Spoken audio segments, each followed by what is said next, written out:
Thanks very much, Sakina. Let's get into our news bulletin just after 8 o'clock. The City of Cape Town says it fully supports the 21-day lockdown announced by President Cyril Ramaphosa. Mayor Dan Plato says these are unprecedented times and has urged the public to cooperate in order to curb the spread of the virus. The announcement by President Ramaphosa was made last night. Natasha Phiri filed this report. As a consequence, the National Coronavirus Command Council has decided to enforce a nationwide lockdown for 21 days with effect from midnight on Thursday, the 26th of March. This is a decisive measure to save lives of South Africans from infection and save the lives of hundreds of thousands of our people. Immediate, swift, and extraordinary measures.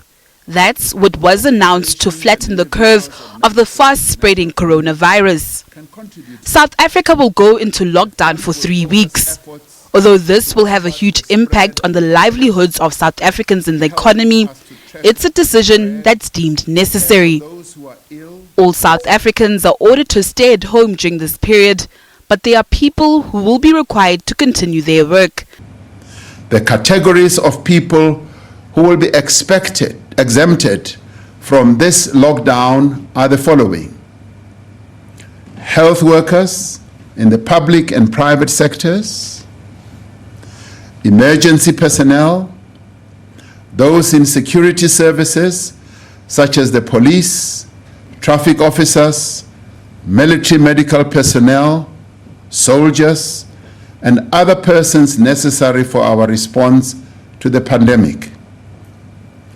It will also include those involved in the production, distribution, and supply of food and basic goods, essential banking services, the maintenance of power, water and telecommunication services, laboratory services, and the provision of medical and hygiene products. The movement of people will be drastically limited. Citizens will only be allowed to leave their homes under the following strictly controlled conditions: to seek medical care, buy food, medicine and other supplies, or collect a social grant. The army will be deployed to support the police in enforcing the drastic measures. The lockdown will be accompanied by a public health management program.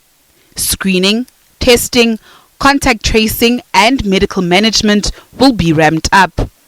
And even more stringent restrictions on travel will be implemented.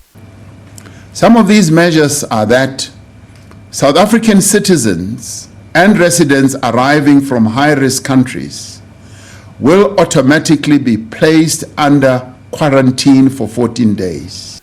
Ramaphosa acknowledged the need to provide emergency water supplies to informal settlements and rural areas. Water storage tanks, JoJo tanks, boreholes and communal standpipes will be provided. Citizens have been urged to adhere to the regulations and to unite in flattening the curve and save lives. Nkosi sikelela iAfrika morena boloka setjhaba sa heso. Natasha Phiri, SABC News.